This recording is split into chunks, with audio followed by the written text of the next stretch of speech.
ജമ്മു കാശ്മീരിൽ മേഘവിസ്ഫോടനം. കിഷ്ത്വാർ ജില്ലയിലാണ് ദുരന്തമുണ്ടായത്. മേഘവിസ്ഫോടനം പാഡർ മേഖലയിലെ ചോസിതി ഗ്രാമത്തിൽ വൻ നാശനഷ്ടമുണ്ടാക്കി. 38 പേർ ദുരന്തത്തിൽ മരിച്ചതായി ദേശീയ മാധ്യമങ്ങൾ റിപ്പോർട്ട് ചെയ്തു. കിഷ്ത്വാറിലെ മജയിൽ മാതാ തീർത്ഥാടന കേന്ദ്രത്തിലേക്കുള്ള പാത തുടങ്ങുന്ന പ്രദേശത്താണ് മേഘവിസ്ഫോടനവും തുടർന്ന് മിന്നൽ പ്രളയവും ഉണ്ടായത്. മരണസംഖ്യ ഉയരുമെന്ന് അധികൃതരെ ഉദ്ധരിച്ച് ദേശീയ മാധ്യമങ്ങൾ റിപ്പോർട്ട് ചെയ്യുന്നു. കൂടുതൽ പേർ കുടുങ്ങിക്കിടക്കുന്നുണ്ടെന്നാണ് അധികൃതർ പറയുന്നത്. ഏതാണ്ട് 1000-ഓളം പേർ ദുരന്തബാധിത മേഖലയിൽ കുടുങ്ങിക്കിടക്കുന്നതായാണ് ദേശീയ മാധ്യമങ്ങളുടെ റിപ്പോർട്ടിൽ പറയുന്നത്. ഇതുവരെ 120 പേരെ രക്ഷപ്പെടുത്തിയതായി വാർത്താ ഏജൻസി PTI റിപ്പോർട്ട് ചെയ്തു. രക്ഷാസംഘം ദുരന്ത സ്ഥലത്തേക്ക് പുറപ്പെട്ടതായി കേന്ദ്രമന്ത്രി ഡോക്ടർ ജിതേന്ദ്ര സിംഗ് തലെ സോഷ്യൽ മീഡിയയിൽ കുറിച്ചു. നാശനഷ്ടങ്ങൾ വിലയിരുത്തലും ആവശ്യമായ രക്ഷാപ്രവർത്തനവും മെഡിക്കൽ മാനേജ്മെൻറ്റ് ക്രമീകരണങ്ങളും നടത്തിവരികയാണെന്നും കേന്ദ്രമന്ത്രി അറിയിച്ചു. ദേശീയ ദുരന്ത നിവാരണ സേന, സംസ്ഥാന ദുരന്ത നിവാരണ സേന, പോലീസ്, സൈന്യം, പ്രാദേശിക സന്നദ്ധ പ്രവർത്തകർ എന്നിവരുടെ നേതൃത്വത്തിൽ വലിയ തോതിലുള്ള രക്ഷാപ്രവർത്തനം നടക്കുന്നുണ്ടെന്ന് ഉദ്യോഗസ്ഥർ പറയുന്നു.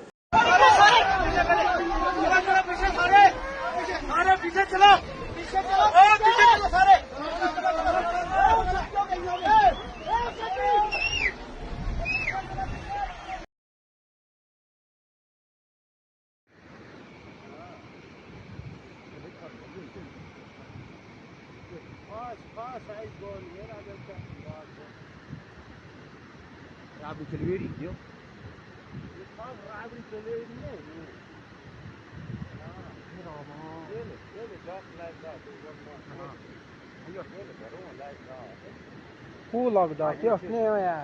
Just nu jag tar det så lurar.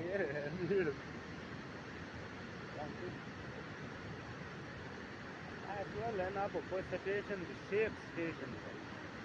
You look at the show, the Kenya, and now go. So then it in the wind, come on, you have to be nice guy, your lord. So going to pedal lane. That's a yes, like grass last one over. Say, cut them go. Say, out the say last year.